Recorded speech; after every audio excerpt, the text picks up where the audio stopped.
That's Possible right. Shares is head. So, welcome everyone to the 39th episode of Some Casual Takes, a podcast hosted by me, Stephen Pepper, featuring other sports fans debating interesting topics with the most casual takes. This episode is brought to you by no one, and we're here with Possible Chairs. Bro, I don't want to like gas you up, but you're one of my favorite TikTok creators, bro.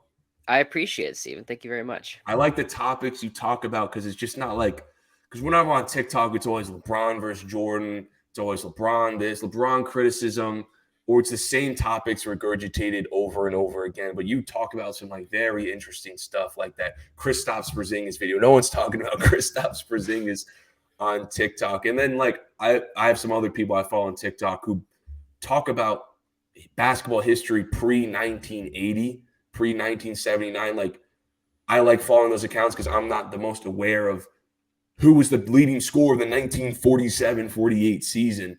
And I would like, bro, you're It's Joe submitting grad Fultz. school applications. This man's submitting grad school apps. That's how you know he's smart. That's what's You up. know, I can tell someone's basketball intelligence if they can fully break down like the 1949 NBA season. That's why For I'm called Mike, Some Casual the Takes, Lakers. because I couldn't do that. That's why I'm called Yeah. Some Casual Takes. Thank you so Um, much. but it's Friday. The weather's nice. I'm up in Ohio. I don't know what you're at, but the weather's nice Around over here. Sacramento, it's nice here. It's nice Oh, here. okay. So you are from Sacramento. So the Yep. Sacramento Kings fan is from Sacramento. It's Friday. I just started watching Winning Time, that HBO show about the Lakers. Have you seen that yet? I never have. I'll be honest, Steven, I don't watch TV. I You don't just watch don't. TV? I Well, it's can't on get it. HBO Max, now called Max. So if you have that, I don't really watch a lot of shows recently because I'm a busy man and I'd Hmm. rather watch basketball games. But this is about the Lakers' rise of their dynasty. It's a great show. I really like it. I'm not done yet. What I didn't know, it's teaching me a lot about the early 80s. Did you know that the Lakers coach to start that season was not Paul Westfield or whatever his name, Paul Westhead? Um. Oh yeah, yeah. Who was it? I think his name. Why am I forgetting? I just watched this show. I think it was Jack McKinney or someone's name. um. He suffered. He Yeah. coached the first 13 games and suffered a head injury and could not finish the year. So it was come crazy. I didn't know that. I didn't know that the Lakers started that 79-80 season with a different coach. I didn't know that. But it And they teaches won you a the lot. they won the title that year, and I think it's them and the '06 Heat to have fired their coach. The '06 Heat firing their coach is my favorite coach firing to a championship story because Pat Riley fires the coach and then just takes the job himself. Mhm. Baller shit, man. Who was the coach to start that season? Jack McKinney, you're right. Jack No, it's, McKinney. the Heat season. Oh, Van Gundy, Stan Van Yes, Gundy. it was Van Yeah, Gundy. Yes, yes, yeah, yes, yes, yes, yes, yes. But I'm gonna start the show before we get because did you watch the Celtics Heat game last night? yeah. For the most part, Okay, before we get into that, are there any takes from me that you've ever disagreed with or want further clarification? man, I can't think of anything off the top of my head, but there was the reason I texted you. I wish I could go back and find when I messaged you because there was a video and I was like I should have gotten on that, but I can't at the moment. I can't think of anything. No, Because I do remember you stitched my Paul George Hall of Famer video, that's and, right. That's what it was. Yeah, you didn't think and he was a Hall of Famer. I think I that's don't, ridiculous. I I don't, think I don't he think he's all is. Yeah. There's I think he's displayed a decade of really good basketball at this point, and to get in the Hall of Fame, you just just have to like you be said. about that. Really good basketball, He was really first team good. All NBA in 2019. Once, I guess if One that time. doesn't put What him in the making Hall of first team All Fame, NBA is difficult, especially when it's you have to get over LeBron and Durant and those guys, and he did it. He was third or something in MVP voting and LeBron was first hurt team that All year. Defense. Yeah, it's true, but still, Yeah. and he was able to get to that level, and it's enough. There is I've done a deep dive into the Hall of Fame Hmm. because the criticism that it's too easy to get into I think is ridiculous. There's only about 100, I'd say about 100 players that played just purely NBA. That's why they're in the Hall of Fame that that are in it. There's only about 8 or so that I had qualms with. The rest are like college guys, EuroLeague guys, all that. And Paul George is he's one of the best 100 players ever. Let's not. Like, I will say, because I think he's Hall of Very Good. If a Hall of Very Good player did make it in, I can see it because of that peak, which is also one of my criticisms of Paul George is just didn't peak long enough. Like if he sure. was at that peak for a longer period of time, the Paul George conversations we would be having today would be insane. When I do my Hall of Fame criteria, I have two criteria. It's one, you're either one of the best players in the game for a period of time, or two, now there's an overlap in if you could do one or two, but there's overlap. But two would be tier one would be like the Tracy McGrady tier. Guys with no rings, but they're clearly one of the best players in the NBA for a decent period of time. Criteria two would be like the Klay Thompsons and James Worthies. I would consider those guys Hall of Famers, although as an individual player, they're Hall of Very Good. Mm-hmm. Their contributions to NBA history and championships to some of the best teams ever are great to add to their legacy to be in the Hall of Fame. But Yeah, I don't know. absolutely. Sometimes I might have Paul George higher all time than Klay Thompson, but I just think You Klay should. Thompson You should, man. You legacy, really should. Klay He's a Thompson's way better player. legacy is so great. His contributions to The the dynasty. legacy is important. What I learned really delving into the Hall of Fame is there are two ways to get into the Hall, like you said, either be really good or be a part of something great. But even the guys who are a part of something great, it takes a long, long time, like 20 years. Like we look back and talk about Bill Russell's supporting cast making the Hall of Fame. Like, oh, he played with all these Hall of Famers. Those guys got in Mhm. like the 90s and the 80s and the Yes. 2010s. It took a long, long time. It took Tommy Heinsohn 22 years to get into the Hall of Fame. Uh, And it's so for someone like Klay Thompson, even Draymond Green, it's going to take a little bit. oh yeah, Klay and Draymond. That's I gonna think take they'll a get in, while. but they're going to have to wait. Eventually, people are going to look back to be weaker class and be like, "Oh yeah, I remember those guys." Just for some Paul George context, I had him as the 70th best player of all time, and that's one spot over Carmelo, and that's around Paul Gasol and Nate I can't have him Archibald, over and Carmelo. I can't. I can't do it. I'm not the biggest it's it. Carmelo.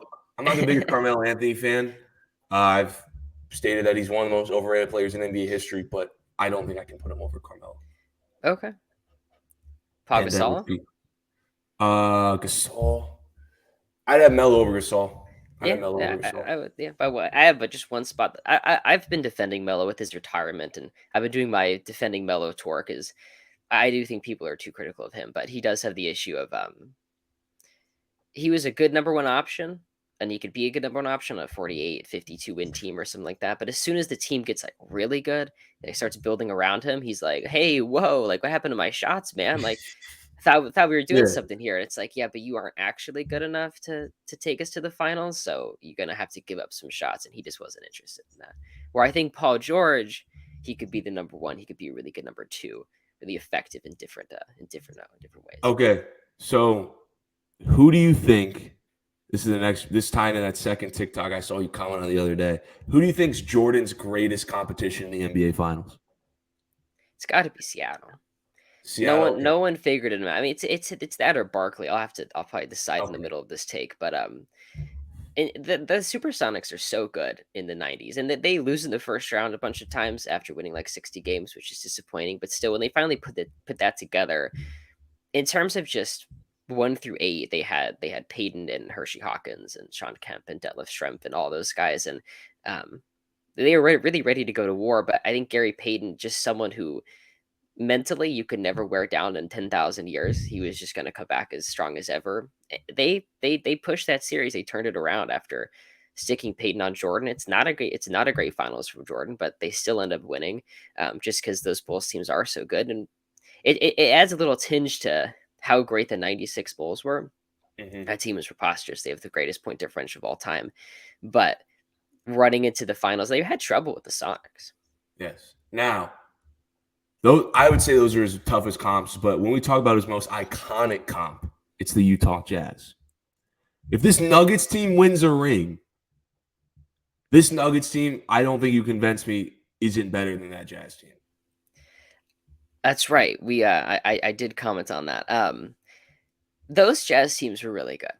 Really good. They Yes. were really good. I think in terms of just the way the game has developed, um, Jokic and Jamal Murray and the way the Nuggets can attack you is more impressive. But I mean, those Jazz teams are just cranking out 60 win seasons, and by that Yeah. time, they were some of the best offenses ever. As much as I hate John Stockton, I refuse to acknowledge his existence.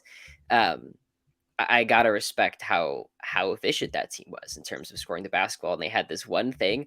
Here's John Stockton, Karl Malone, and they were good enough to really push the Bulls to 6 games both times. I'd have a hard time putting the Nuggets team. I'd say if the Nuggets win a title, like yeah, they're better than the team that didn't win the title. But at the same time, I don't think the Nuggets team really is like historically great necessarily. The parity's fantastic this year, and for the first time in a long time, I was really curious on who was going to win the championship. And just given that we were having that conversation alone, I don't think we're talking Oh, historically great teams. yeah, I would say like all time, as far as like all time greatest teams, the Utah Jazz would be greater because what they were able to do throughout, like, how long were they? Like 12, 13 years or whatever. But what I think about competition in the finals, I'm talking about what you actually did in. Now it's kind of matchup based who you played, but what you actually did in the finals, not what you came in with. And clearly, Jokic is better than Malone. Take away the accolades. Yeah, As a basketball player, Jokic is better than Malone. I'm Now, all for it. I agree. Stockton all time is clearly better than Jamal Murray. Sure, yeah. But at the time, in those finals runs. But in the postseason, I'm taking Jamal Murray over John Stockton. You know what, Steven? I love it. I'll take any chance to bash on that team. I have John Stockton as the 50th best player ever, and that's gotten a lot of shit over the years. But I care so little nowadays. I think that's the right spot for someone who, when it's time to get a bucket, when it's time to carry a team on offense, he couldn't do it. Yes. He couldn't do it. When it was time for Jamal Murray to close the game, he's having 20-point fourth quarters. Absolutely. Stockton's not doing that. That really hurt. That really hurt the Jazz chances of winning titles. Is come playoff time, you can get 20 points from John Stockton, maybe 15. It's a lower scoring era, but he plays in the late 80s, which is really high, really fast paced. And of all of the great point guards, he's probably the worst scorer next to like Jason Kidd. Or I think, Yes. I think about it this way: you take 20 years of Karl Malone and John Stockton. You get 2 finals runs. If you get 1 season where Jamal Murray and Jokic are healthy, or 2 seasons or whatever, they're gonna go to the finals. They're good enough to make that run where it takes forever for those 2 guys to break through. Yes. And that's also the thing, too, because everyone says, like, oh, the Jazz are really good, just Jordan stopped them. They were together for like 13 years and played Jordan twice in the postseason. What did they do for like the other years? I think I should come on every week and we can just shit on the Jazz. Yeah, it's great. Because I'm one of those people who believes that the 90s are so much nostalgia and a lot of praise for the 90s, even though I think it's one of the best eras ever. I think we tend to slightly overrate the teams and players just because I think the 90s as a whole, thing about America, was a great decade for a lot of people they look back on. And then Jordan, obviously, people want to bump up Jordan's comp. Well, I'd say it was the most popular era in terms of exactly, too, and what it was able to do for basketball. Yeah. But we can move on. Those Bulls finals were they're the most watched finals of all time. Everyone exactly had to watch Jordan play in the finals, so I get it. I can't relate, though. I wasn't alive, didn't see it. No, Saw this, though, this real championship. That's right. Okay, so we're going to go to some more current day stuff.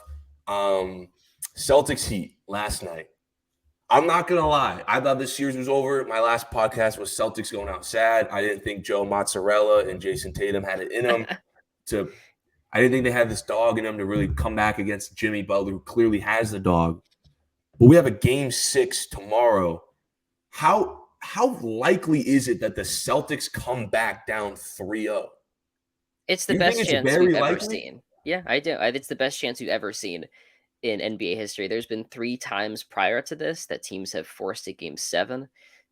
While down 3-0, it was 2003. The Blazers forced game 7 against the Mavs, 94. Jazz and Nuggets in the 1951 NBA championship. Where the Royals were my Sacramento Kings, then the Rochester Royals almost blew it against the New York Knicks. But those teams, from what I believe, and I don't know this for 100%, but I do think those teams did not play.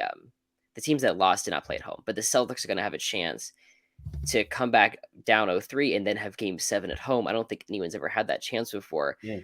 we're seeing a team, the underdog went up 3-0 first, and the Celtics, it was just a body language thing. They looked horrible and gassed. It looked like they gave up, but game 3 was one of the worst games I've ever seen from a team I thought was really good.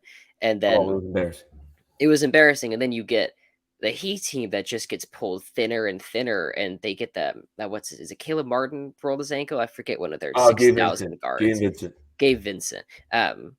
Gabe Vincent rolls his ankle, and it's just that was enough to pull that team just a little bit thinner. And the momentum flips over. You're heading back to Miami, and if they get this, I can't imagine they lose Game 7 at home. And I don't think we'll ever get a chance like this again for an underdog to go up 3-0 and then blow it, I guess. So, what is it? 0-149 when teams are down 0-3. I think they're 0-149 all time in a series. That sounds about right. I don't know. No one's I won think I saw yet. on like ESPN or like on Twitter the other day. It sounds about right. But that, like you just said, if any team could do it, it would be this situation when the better team is down 0-3, not the underdog, when the better team has the home court and has the better players and is healthier. I think it's fairly likely. The Celtics are way better on paper. Way better. I had this team win the NBA Finals. Me too. Win the finals. Yeah, So I did. Celtics. I've had this team win the finals since like January, and haven't switched up since. I redid my predictions. Trade deadline. Still had the Celtics. Did my predictions again. The start of the playoffs. Still had Boston because I think this team on paper is probably the best team in the league. And if Brown, now Denver's, I did underrate Denver. So, but still, at least in the East. And then when Jaylen Brown, Jason Tatum on, there's no one stopping this team. And we saw last night when they're firing on all cylinders, there's no one stopping this team. Now they just won 2 in a row. They finally won a game at home. They've been terrible at home all postseason. And now they're playing Game 6 in Miami. Did my research. I'm a good boy. Boston has won last 4 of 6 in Miami, going back to that last postseason conference finals. 4 of 6 in Miami. They kind of own the 305. So if they win Game 6, that's 3 games in a row. Then they play Game 7 at home. And Game 7 at home, there's no 3-0. It's winner wins. It's first to 1 in Game 7. Yeah. If they win Game 6, I'm penciling in them in Game 7. I would too. 3 games in a row on home court, yeah. and we know how Boston has been in their last couple of Game 7s at home. Thinking about the Philly game when Tatum went for 50, and thinking about Game 7 last year against Milwaukee when they smacked them at home. This team's great at Game 7s at home. This is very likely. I think all the pressure's on Miami. Celtics have been there. They've played in Game 7s before. Yes, I mean, the Tatum Brown core has been together for a long time at this point. And I know Jimmy Butler's done it as well, but Jimmy Butler last night looked like he ran out of gas. It's one of those weird Jimmy Butler games where you can tell he's really tired and he doesn't want to shoot the ball because he's really tired. So he tries to draw a bunch of fouls and it doesn't really work. And it's just like, it was one of those games last night where you watch it and you forget everything you ever knew. And you're like, well, how is the Celtics team so bad at any point? They just when that team is clicking, they just rain threes on their opponent. It looks so good. Very 3-point. I had him winning the title as well. I think we both undervalued Denver and just the obvious 1 seed coming in. And I think, I don't know how about you, but for me, it was Jokic's defensive issues that weren't issues at all and apparently never mattered. But no, they weren't issues at all. Those are one of the biggest narratives throughout the bit. entire season. And they weren't issues. I seen him block Anthony Davis. I don't think they were issues. He guarded Davis better than Davis guarded him. Yeah, I was one of those people who believed that was a fraud number 1 seed. I don't know. I think a lot of it has to do with the Lakers. I think a lot of it has to do with the Lakers beating them in 2020. So, like, a lot of people unconsciously just assume the Lakers could just do it again. It was the Warriors lost last year too. But that Warriors loss, they spaced him out. They spaced him way out and made Jokic defend 35 feet away from the basket. But none of these teams, the Timberwolves, the Suns especially, and the Lakers, they don't shoot threes that well. No. If Kevin Durant, Devin Booker, I'm going for like 8 threes a game. Yeah. They never did. And honestly, that was what I got wrong about the Phoenix Denver thing. I did too. I figured Denver, the Suns were just going to attack them, pick them apart defensively, but I didn't think it was all going to happen within the 3-point line. I think this season, honestly, made me such a smarter basketball mind because I've always believed I'm a smart basketball mind, but you know the name, Some Casual Takes. I started this podcast as like a casual basketball conversation channel. But then I realized, man, I could really understand this game a lot better because I played basketball growing up, and I was just more of like a casual talking points. LeBron's go, blah blah blah. Jordan Gamble. But now I'm watching the series, like, man, I think I can get smarter at basketball. I was one of those people who just believe you just put talent together like a Phoenix. That's a super team. You can automatically just win a championship. But now I'm understanding the value of depth and all this stuff and spacing and how many shot creators do you have and playmaking abilities, getting your teammates involved. I didn't see that. I had Phoenix going to the NBA Finals, but I guess I Yeah, I have did to. too. I And did I the had Phoenix. I had Phoenix. Phoenix Boston. It's Boston 7. I think that Phoenix thing. I think it's just the Warriors hangover from the super team they created. Because watching that team in retrospect, the 2017 2018 Warriors, that was insanity. Watching Steph and KD and Clay and Jaren on the same team, and Oh, I I know. think people I'm from people Ohio. just try to. I know. Oh man, yeah, that's brutal. I know. Um, Watching them just demolish everyone and the Nets trying to replicate it. And I think the Nets experiment showed that it was possible. I think they did it with the wrong people. But for Phoenix just to try to do it again, and it's like, who's your fourth guy? Torrey Craig? Like, I don't think this is working. Well, we're gonna get to Phoenix later about like Mm. what Phoenix should do. So I don't want to like Don't spoil talk it on too it too much. much because I that's one of the things I do want to bring. Like, what's Phoenix gonna do? And that Nets Phoenix kind of relationship could tie in. But more to this game, like we already touched on, Boston came out firing. The game was simply just won in the first quarter. Because because you look at the third, second, fourth quarters, Miami I think won by a few points, but it was really just that first quarter. Smart and Derek White going bonkers from three. Hmm. You'll take that if they're hitting each in like 4 threes to start a game. Yeah, this was honestly good confidence for Boston because I was a little nervous about Boston. I said a couple podcasts back, this team is terrible when they're at home as far as like keeping leads all throughout the regular season, blowing leads to the Knicks, blowing leads to the Nets at home, blew a fourth quarter lead to Miami, I think, in game 2. And they were able to keep that 15-point lead they beat in the first quarter. So that's very good for their confidence. The team came out ready. Joe Mazzulla actually had his team prepared. So shout out to Joe Mazzulla, man. He ain't going home. He heard the rumors. He already got his contract extension, but he heard he's getting fired, and he's trying to take this team to the finals. Boston just did enough throughout the rest of the game to keep the lead. Defensively, I really liked how Boston played. As far as defense, I think they've kind of been a disappointing defensive team from being one of the best defensive teams last year. They've been giving up a lot of points this postseason, letting a lot of people go off, and they did a great job. 16 Miami turnovers. Shout out to Smart, actually looking like a DPOY, jumping passing lanes, stealing the ball. Jaylen Brown getting active on defense, which I thought he wasn't doing the best this series, but he looked pretty good. And Jimmy Butler, man, you said he ran out of gas. After game 2, he's been a little out of gas, man. He only made 2 field goals. Researcher casual takes 2 field goals in the first half. So was Man, it just Jimmy Butler kind of coming back to earth, or did he just run out of gas? I think he ran out of gas. I think Jimmy is that good. I mean, there's a bit of coming back to the mean, regressing to average, but this is the conference finals. They weren't supposed to beat the Bucks. I mean, I thought they'd beat the Knicks, but now you're here, and the Celtics are such a better team, and for Butler to do it again, to average 39 again, is such a huge ask. At this point, who's the Heat's second guy? When he isn't making shots, I'm not really sure who's stepping up for them anymore. But yeah, the Celtics punched him in the mouth in the beginning. That the Tatum dunk, I forget what it put him up, but in the middle of the first was just thunderous. And at Oh that yeah, point, I'm yeah, like, like I a don't. couple of those. Yeah. Usually, someone in a Heat jersey just clobbers you if you try to do something like that, and it didn't happen. That was such a momentum changer. But when they're clicking and Brown and White are hitting their threes, it's impossible to visualize them losing. It's they just because they do pass the ball really well. But I think Joe Mazzulla, in a way, even if they push this to 7, the Celtics are stuck with the coach. I don't think he's fantastic. He's had his issues, but it reminds me of when in 2021 when the Bucks were down to the Nets, and everyone's like, Mike Budenholzer's getting fired before the playoffs started. If we don't have a deep playoff run, Bud's gone. Yeah, They end he up was winning the supposed to. title, and then gets it. You get another 4 years of like kind of a questionable coach, but he won a championship with you. And I think if you're a Celtics fan, you're kind of like, would I trade not making the finals to get rid of this guy?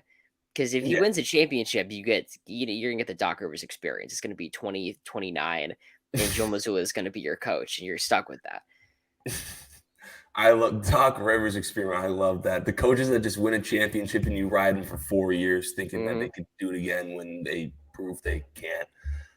But yeah, I mean, if they do win the finals, though, you have to keep Missoula. You're not firing Missoula. You can't. I mean, you can't fire a championship-winning coach. As funny as that would be, if Danny Ainge was still in the building, I would consider it because that's not above him. He would do that shit.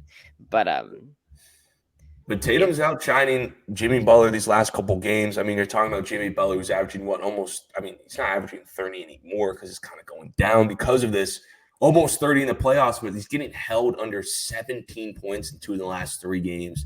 Tatum's taken to him. The Butler Tatum narratives were starting. I saw them, not entertaining them. Tatum's just better than Jimmy Butler. And the just Tatum disrespect was starting.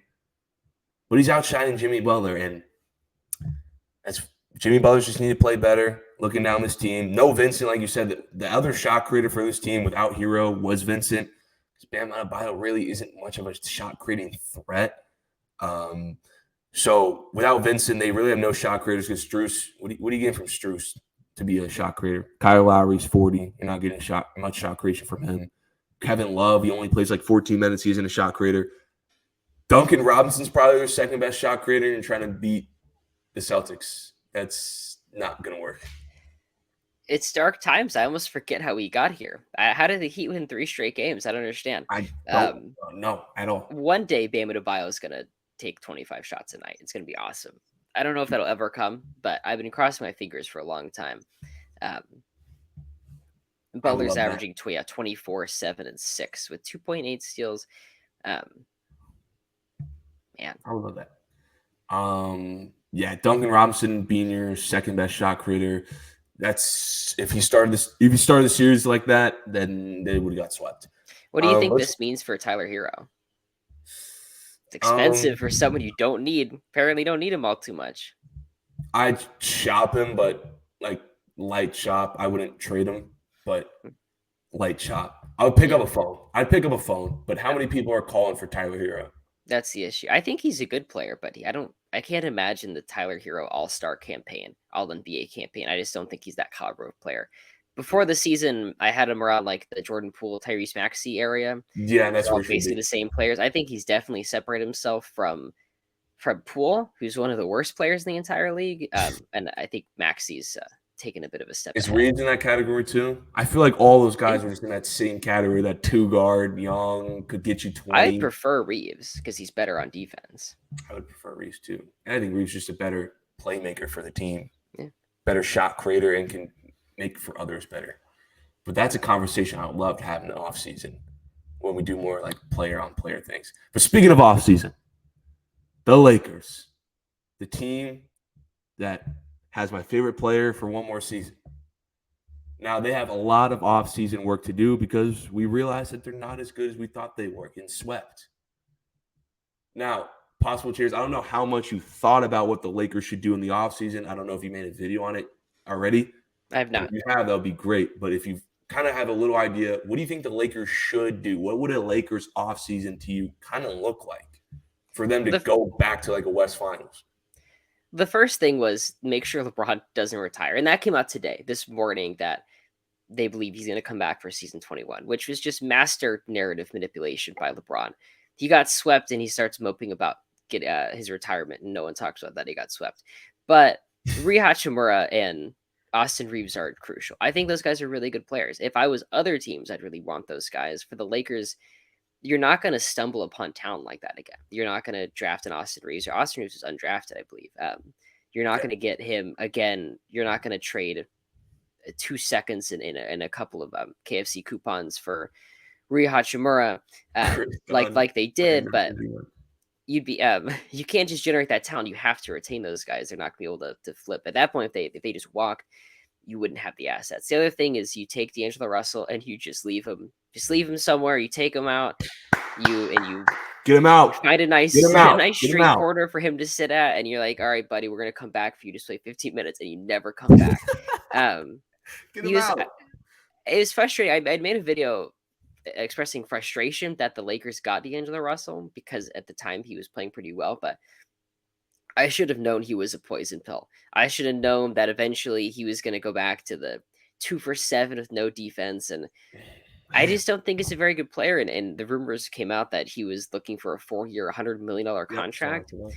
That's preposterous, and anyone who gave him that deserves what's coming to them. But for the Lakers, it's those two guys. It's pray for health, and then you look at the end of the free agents, the 3-point specialists that you can get. Kieran, my goodness. What's Yo, up? Kieran, how long have you been on here, bro? Like down there in the basement. What do you mean? On the StreamYard, like before you get pulled up. How long have you been in the waiting room? Oh, literally, I literally just been on for 2 minutes. Oh, really? Because on my screen, I have my outline for the podcast blocking that area, and I was kind of scared someone was just waiting down there, and I just didn't see him. Oh, And when I finally it's pulled all it good. down, you joined. I was like, oh, wow. Dude, That's perfect timing. Dude, I've been trying to catch up on sleep. I woke up two like 5 minutes ago. But W sleep schedule. Hey, we're home from college, so Hey, I'm home from college too, bro. The sleep schedule is crazy. fire Yeah, right I know. now. But yeah, retain Reeves, retain Rui. D'Lo, like I said, be like that dad that says, "Hey, buddy, I'm going to get some milk. I'm going to get a cigarette, and I'll see you in like 5 minutes." You're gone. Yo, can I talk about D-Roll real quick? Yes. He's a bum. He's actually like, dude.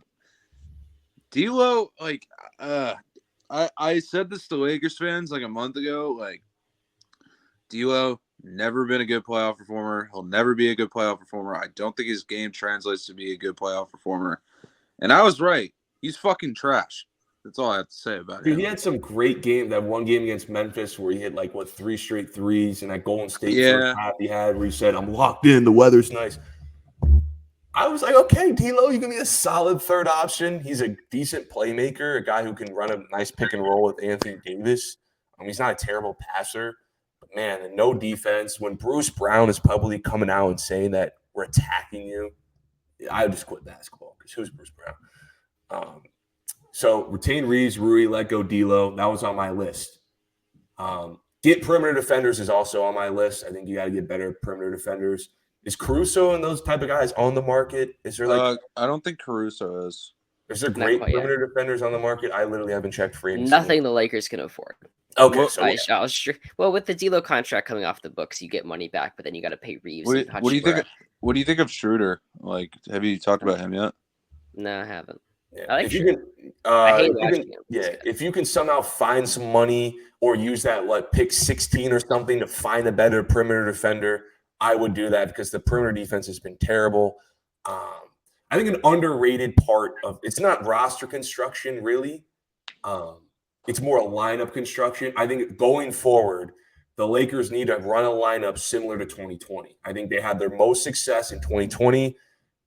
2020, they had the most success running this lineup of LeBron at point and Anthony Davis at the 4. I've been praying for this lineup for so long because I don't think LeBron is as dynamic of a scorer he once was as far as consistent-wise. And he's still one of the best playmakers in the league. So run him at point, make him run the offense. Don't put a little 6'2" point guard who can get hunted on defense on the floor. Put LeBron at point. Anthony Davis much better prefers playing the 4. Put him at the 4 so he doesn't have, you know what I'm saying? He likes to play the 4. And if you can somehow make a move to get like a Naz Reid or a Brook Lopez at a 5, that would be much better for the Lakers. Those guys are ours. The Kings are getting Brook Lopez. I'm sorry. Naz Reid and Brook Lopez. You can't take them from us. I would love. We've had our most success. I would love LeBron the point at 80 at the 4. Lakers need to do it. They won this championship with that lineup, and they got away with it because they thought they would be better going smaller, and it's costing them. Or they've been able to, but never mind. No, I'm kidding. They've been just trying to get back to 2020 since then. Since the Westbrook trade, they've just been trying to replicate. Well, like it's also hard because they almost did. They played the same team in the West Finals. Well, it's also hard when LeBron is like not even close to his 2020 self anymore. No, he's not. This is the most help he's ever had, and that's not a diss on LeBron, but he's just in a different spot. Those Heat teams and Cavs teams was like LeBron and Kyrie, LeBron and Wade. Bosh and Love very top heavy. and no one else. And now I think these Lakers teams are really deep. I deep think depth. this Lakers team is like one of the more deeper teams he's had. Like Probably. I think the most deep team he had was like 2013.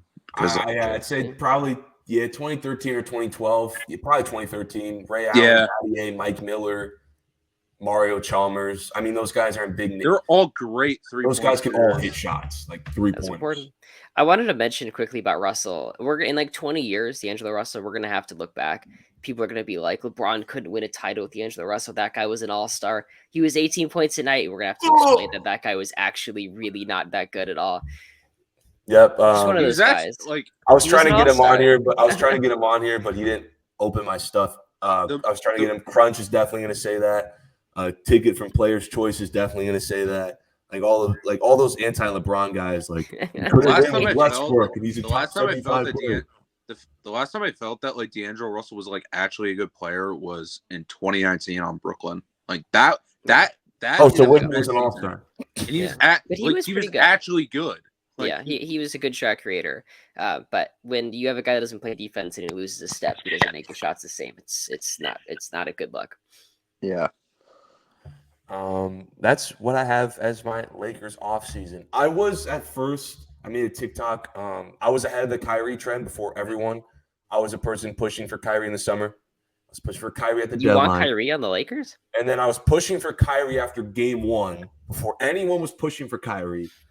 And then I was like, because after the Lakers lost, everyone was pushing for Kyrie, but I was the first person to say the Lakers should get Kyrie in the series because Kyrie's not letting Jamal Murray go for 30 and not at the same time.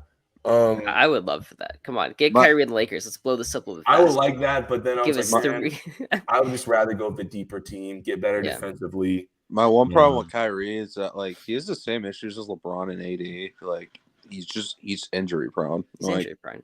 And he's fucking crazy. He would last 3 months in Los Angeles before that team falls apart. Hey, and Lakers fans would blame it on him. LeBron, Ramon, James, and he can make Kyrie work. Maybe. So, maybe. Who knows? Any other points on the Lakers off season? I heard some Trae Young rumors. I hope no. So. Oh, please. Please, man. This is great. No. Lakers want all of my least favorite players. Reports of Lakers could possibly trade for Trae Young. Don't know what they're going to give up. Probably like Austin Reeves. I'm good. That'd be awesome. I just give all your problems to the Lakers. They're dumb enough to take it all. Oh, the Trae Young pick and roll with Anthony Davis would be insane though. But defensively, no.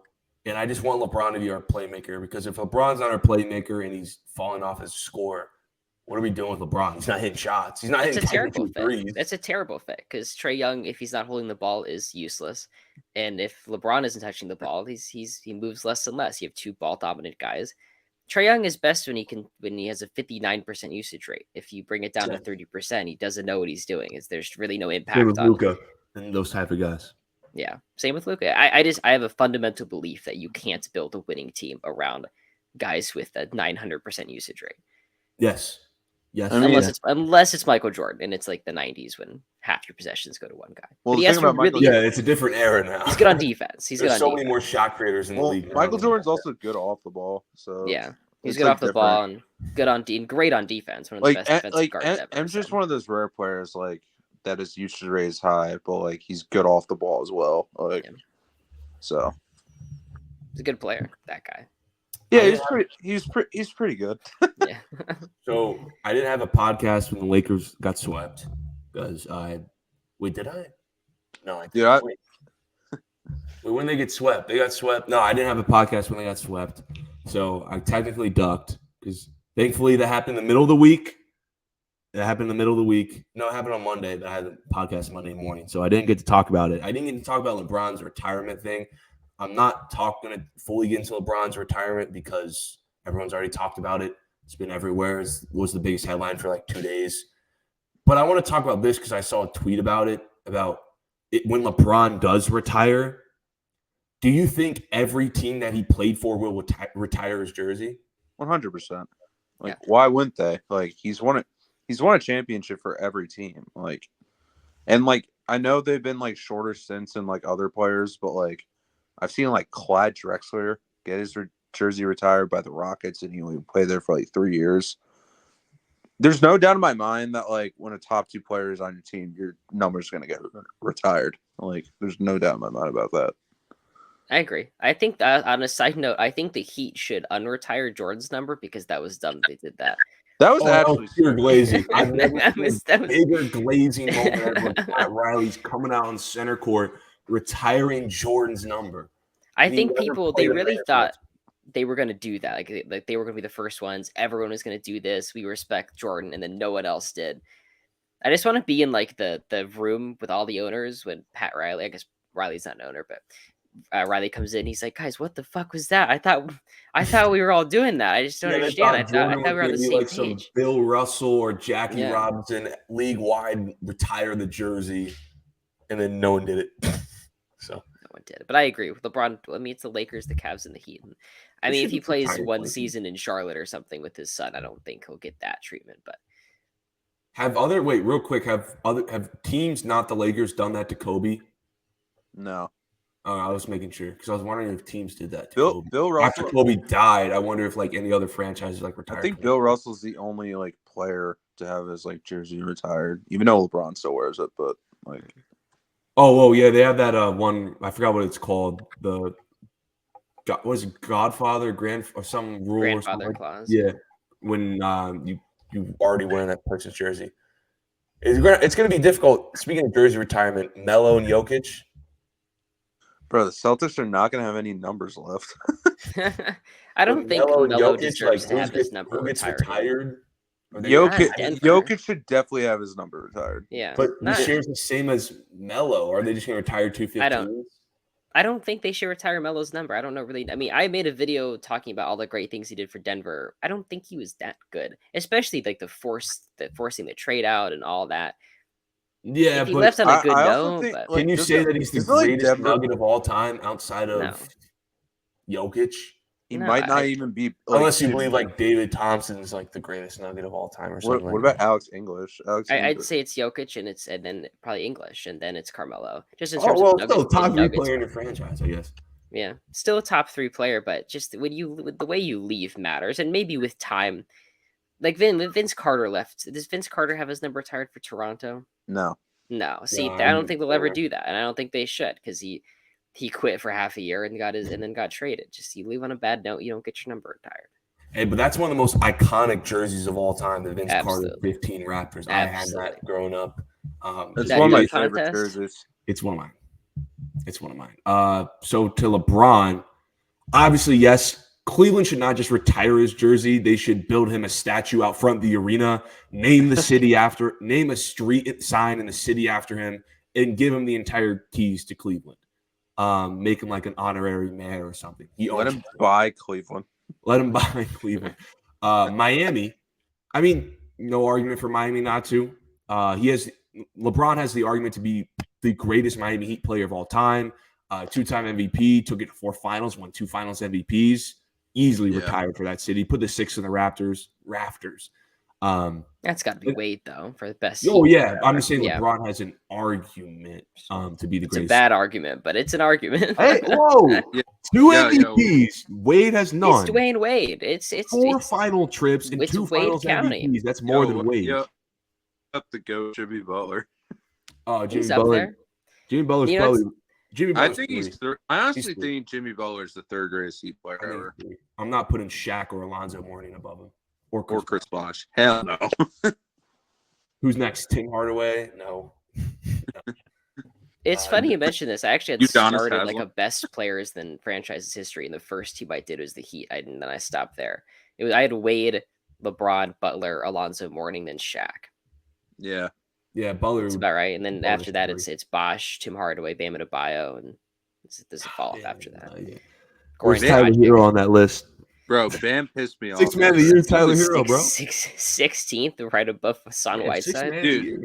Dude, I want to talk about Bam. Bam was garbage yesterday. He is absolutely garbage. Doesn't have the ability to take over games offensively at all. I know. He's not that type of player. I think we've all realized it now. I swear to God, if the Heat blow this 3-0, I'm literally. We moving talked about it to- earlier. If any team ever did it, it would be this Heat team. To be honest, I wouldn't be shocked because I know the Celtics are a better team. The Heat just have the better coach. Like, I'm gonna be honest. Yeah. It honestly just comes down to whether Tatum and Brown fall. I thought this whole series was just Tatum and Brown just collapsed. And also, like Derek, the Heat had no business. I give the playoff Jimmy Butler. The Heat had no business being up 3-0. I'm sorry. No business. The Heat overachieved this whole playoffs. Like, whole time from the start. Yes. I mean, I love it because I like Jimmy Butler, but like, no business. Why weren't they up 3-0 when they were the 1 seed in the East with PJ Tucker and a healthier team?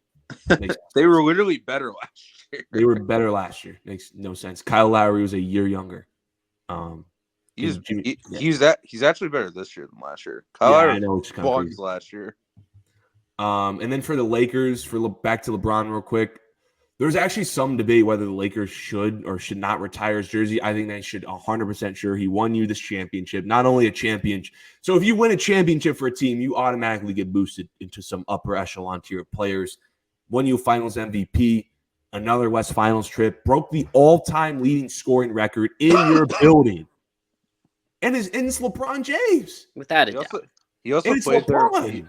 He also played there longer. To retire LeBron's jersey.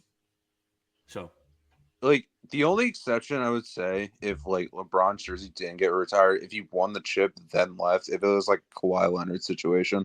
Like, yeah. He's played 5 years for your team. Yeah, it's not like he's played there longer than Miami. Longer than Miami. I think without a doubt.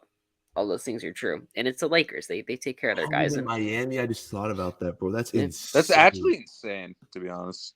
That's longer than the Cleveland stint. Longer than the second Cleveland stint. That's actually insane. Yeah, because like there was always like a joke that LeBron leaves his team after every 4 years, but because he sucks them dry like a basketball vampire and leaves them with nothing.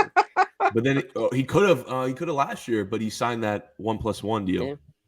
Which he wanted to help his legacy. It was actually 2 years. Actually, I don't think LeBron's going to another team. I think this is the last team. I think so too. I want to see where his son goes. Speaking of leaving, W transition. Speaking of leaving, there's a guy who could possibly leave his team this offseason by the name of James Harden. Or according to Ticket TV, Titties Over Titles, James Harden. Where do you guys think the best fit for James Harden is? Because there's a lot of, is he going back to Houston? Where's James Harden going to go? Is he that close with Joel Embiid? Where do you guys think the best fit for James Harden is? I mean, like China. Final answer. Like, I mean, like, what team would like want to pay James Harden the max when he's 33 years old? He doesn't show up in the playoffs, and like, I think the only option is that he goes back to Philly. Like, that was his best shot at getting a ring. They lost. I think Houston's just leverage to Philadelphia, and James Harden is a great player. I think he's probably still one of the best 25, 30-ish players in the league right now.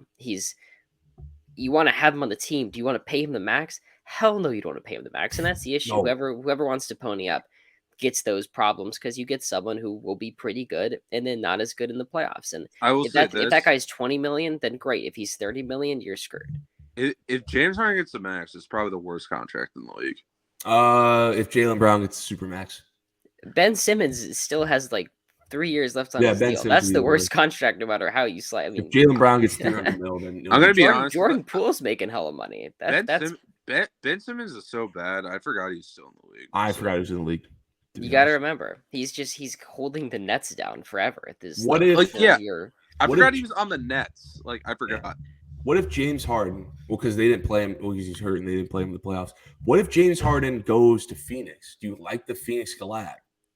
I mean, dude, you just get a better Chris Paul, like right now, obviously, because Chris Paul's like about to retire. But like, you get another ball dominant point guard who can't play defense, and like I guess it's just like a way better playmaker Chris Paul right now. But like, that's all you can offer, and like James Harden also gets injured too. Like he's not like 2018 James Harden where he doesn't get injured anymore. But like, I'd like that for Phoenix in terms of an upgrade over Chris Paul. But looking at what what Harden's done, do I like them just flipping that and say, oh, now they're a title contender? I think they could make the conference finals. Those depth issues are still going to happen. And I don't love how any of those guys move off the ball, really. And Booker's pretty good, but you get Harden with 2 ball dominant players. I'm not really sure what his role is. It would be, to me, the 2021 Brooklyn Nets all over again. I mean, essentially, you do it again. Could you move Harden to like a 6-man role? Is he comfortable doing that? Because then I would like those staggered minutes, and he'd leave the bench unit. But if you're not doing that, I'm not into it. I'd assume if they get James Harden, they would have to like sign and trade, I guess, like a Chris Paul for James Harden. I think that's the only way you can make it work.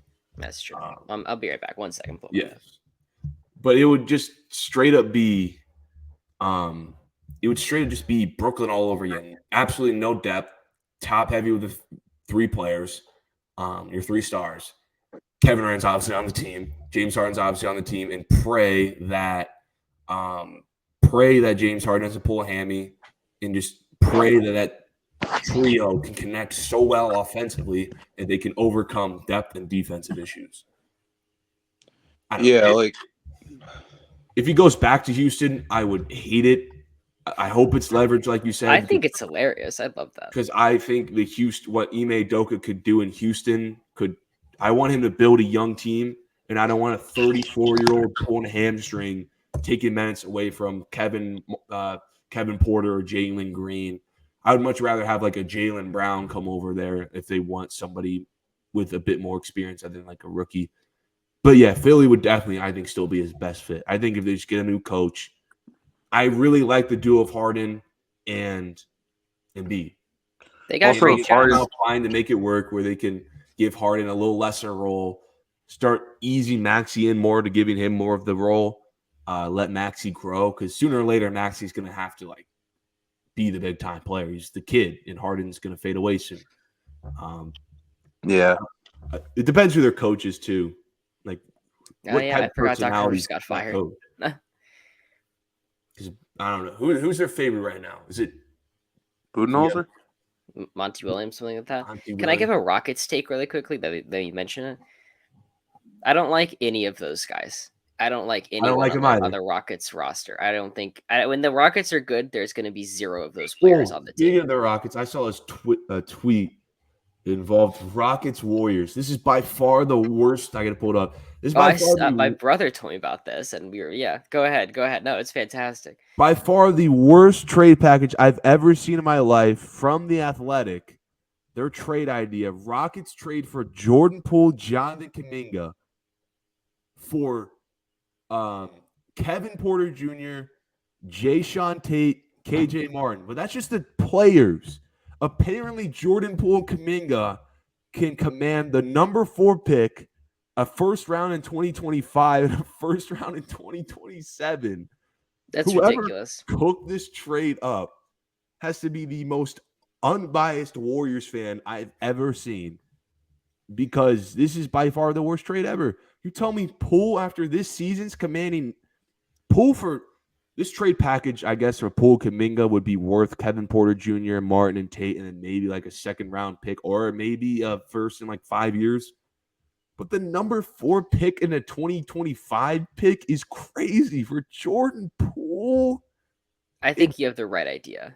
The players are enough. And when he said the players, I started to pause and I was like, oh yeah, that's about right. The picks are way too much. Jordan Poole is the kind of contract where if you wanted to get him, you could get him for free.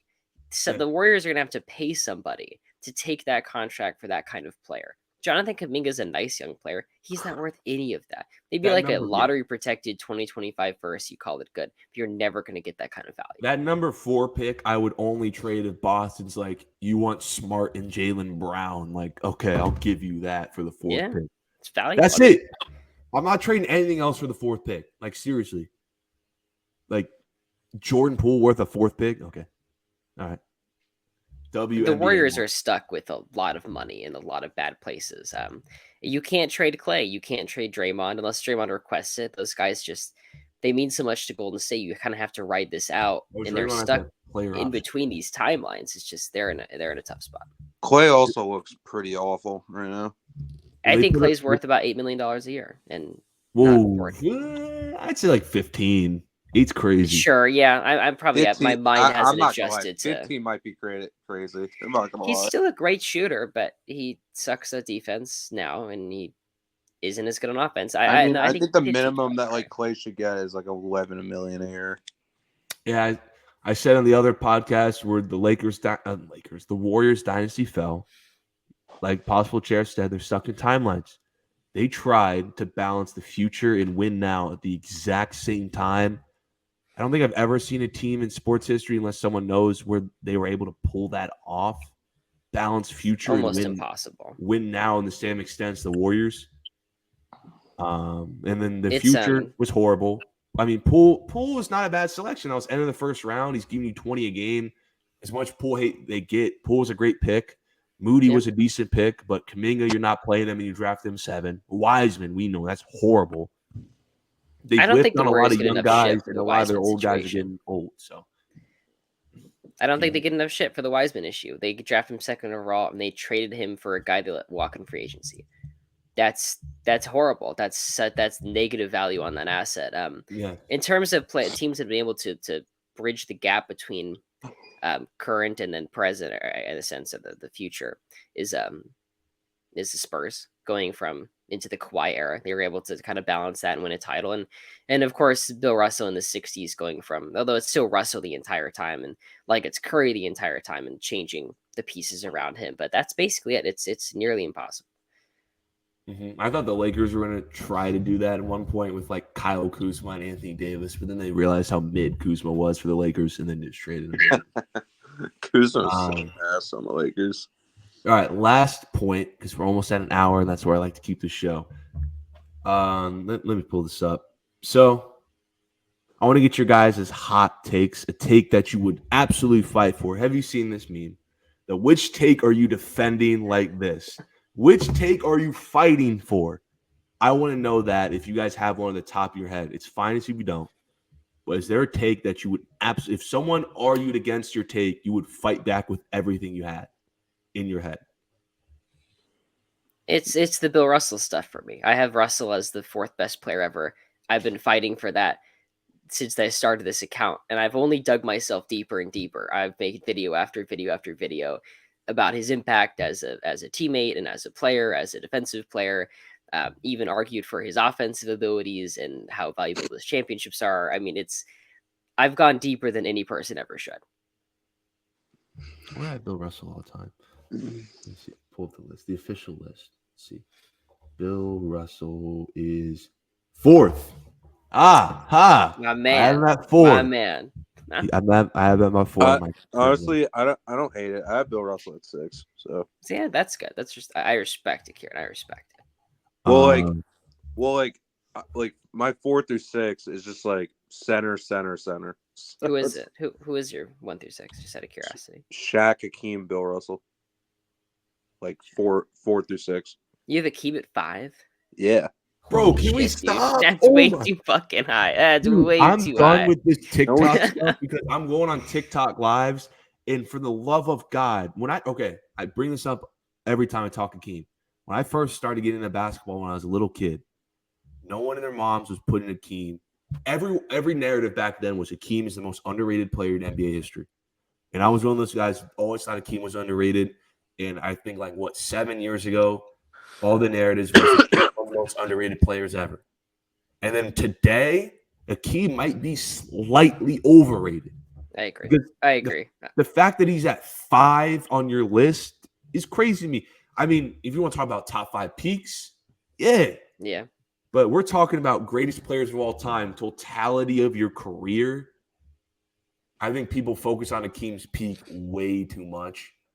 I mean, he was good before and after. Yeah, he was, but I mean, most of your Hakeem arguments are going to be 94 to 95.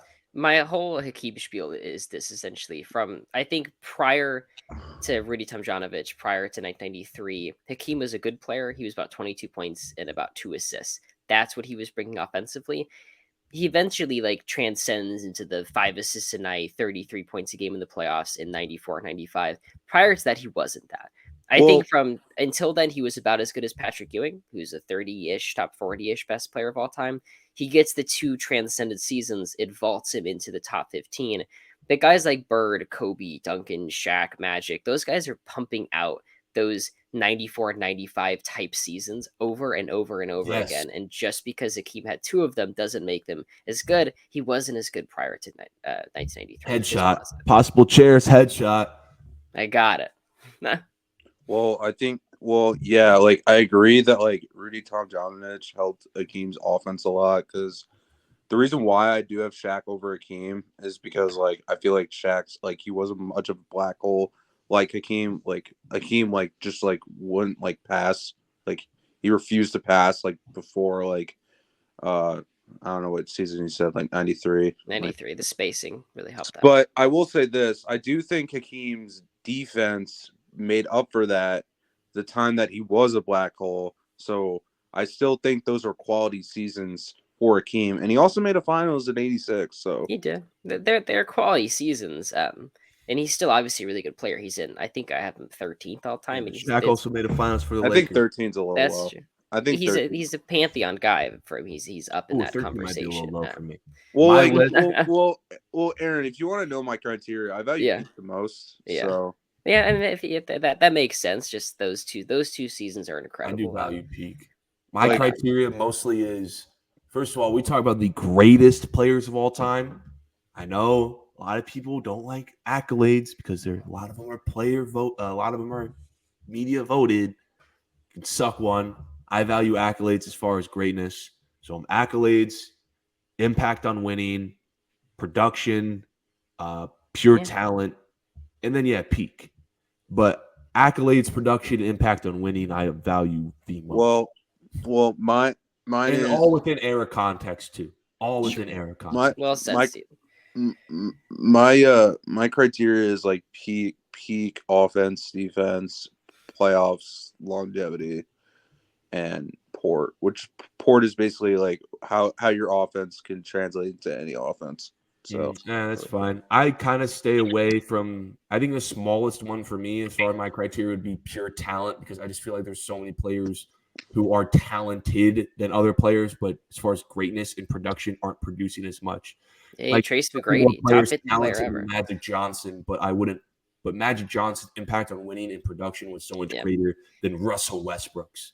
My last point will be for the peak argument is Bird and Magic and those guys. It's just one big, huge fucking 10-year peak where they're like the best or second best player in the league over and over and over again. And Hakeem's just not in that conversation. Yes, not like that. And then what happened after 95? I know they got old, but what happened after 95? Them dudes did not repeat it ever again. You got Charles Barkley. Couldn't do it, bro. He was going outside. Hakeem is also regressing as a player. So true.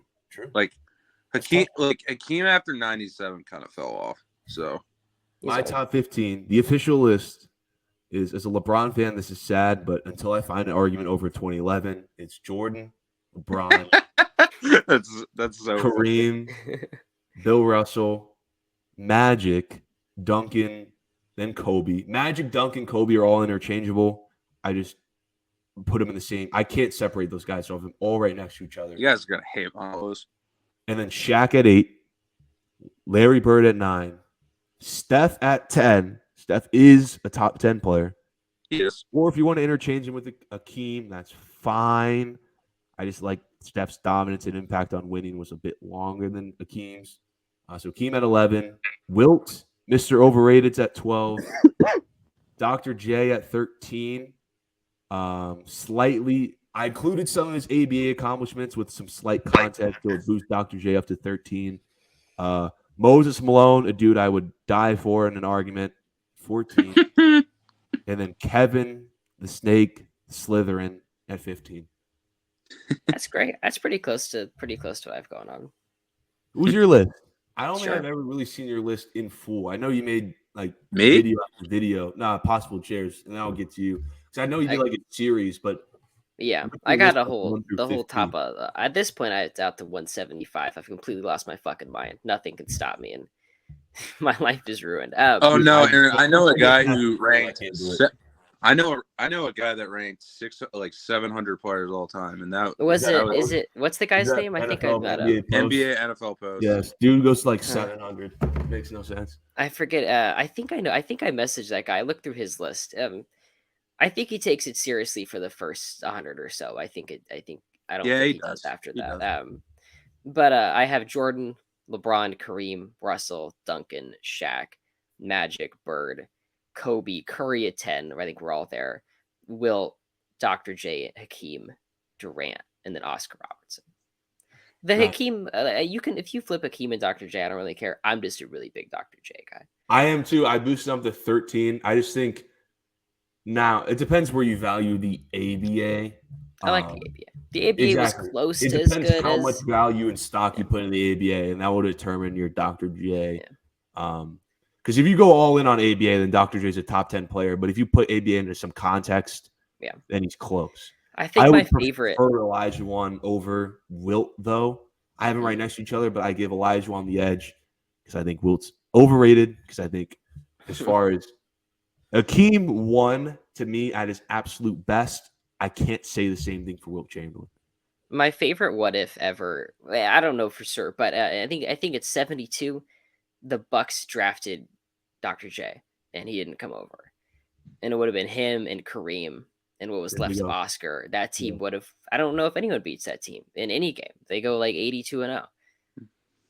Could have been Probably, but Oscar was kind of like his final years, though. Yeah, but I mean, the 72 Bucks are one of the 10 best teams ever. They just tossed Dr. J on top of that. That would have been insane.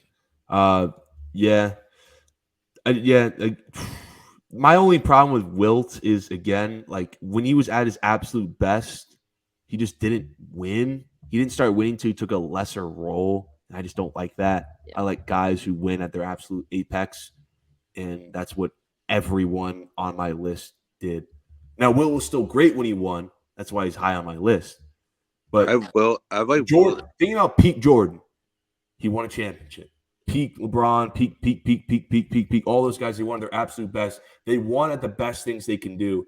Wilt's probably best thing he can do was scoring, and he never won as the best scorer. So I criticize him for that. That's a good point. Wilt was always either too much or too little. Either he was taking 900 shots or 5. I don't think he figured it out. What finals was it? The 16. The thing about finals, Wilt, I think, when he just wasn't taking enough shots. The thing about Wilt is that like the dude, like before 67, like the dude was just like, I don't know, center Russell Westbrook, just stat bad. He was a terrible teammate. And my favorite thing is the Warriors, before trading him to the Sixers, were the worst team in the league. Wilt's averaging like 40 a night, and they lose every game. And it's like not just like the Celtics. Ratings would be absolutely terrible despite your dude averaging 50 points a game. Yeah, they wouldn't be good on offense. Like the Zephyrs, like teams that don't fucking exist anymore, are taking pieces of Wilt. How can you have a low offensive rating when you have one player scoring 50 a game? And that's an indictment. They literally had the worst offense in the league that year. You guys see DeAndre Hopkins got cut? Whoa. Wait, what? Yeah, he did. No way. Yeah. Pre-Raven. I knew he was going to get traded, but I think they were going to cut him. They cut him? 2 minutes, bomb. Okay. Pre-Raven. If he goes to the Ravens, bro. If he goes to the Ravens, I'm not watching football.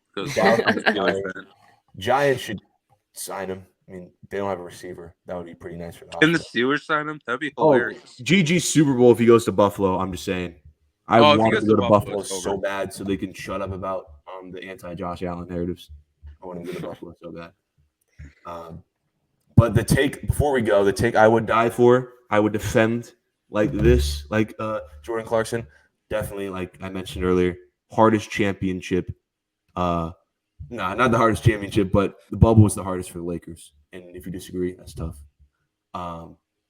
Lakers were one of the only two teams that initially said no to going to the bubble because they were a team of a bunch of vets away from their family, wives, and kids for months during the summer of 2020. Remember how bad that was? Which resulted in the Lakers not being without a starter who was pivotal to them competing against some of their toughest competitions, that and Avery Bradley. Number one team in the West, stripped of home court throughout their entire playoff run. And that playoff run, which I think is severely underrated, they faced the bubble MVP in Damian Lillard, They faced an all-time great offensive duo in Harden and Russ, and then faced bubble Jamal, dropping 50 points a game, and all-NBA Nikola Jokic, and then playoff Jimmy in the finals. It's a You know tough why run. it's underrated? Because LeBron won it, bro. No, because it's in the bubble. It was hoops, pure bro. basketball. It was real. Real As ball, good as no basketball's fans, ever no been. I'm not gonna distractions. lie. Like, dude, I'm not taking away anything from the bubble. I just thought the bubble was boring, but that's just me. I love the bubble. I think it's one of my favorite seasons ever. I think it's one of my favorite seasons. Besides, like probably because Jamal Murray, LeBron won, but I loved watching the bubble. Besides, like Jamal Murray, I didn't really care for it. Luka buzzer beater, Clippers, the team of LA, the king of LA, Kawhi Leonard blows a 3-1 lead. I was hyped. I will say this though, the Clippers still own the Lakers. That's cool. Do they own this Clippers hat? on the Lakers? Yo, Kieran, do they own this The hat? Clippers? It doesn't matter. It They doesn't do, matter. They do. They I think still they won, own the Lakers. I think they won like 10 of the last 11 against the Lakers. Do they own this hat? Do they own this hat? They still own you. Do they own That's this hat funny. though? I think the last time the Lakers did beat the Clippers was that weird regular season game in the bubble. I thought it was 2021, but I could be wrong.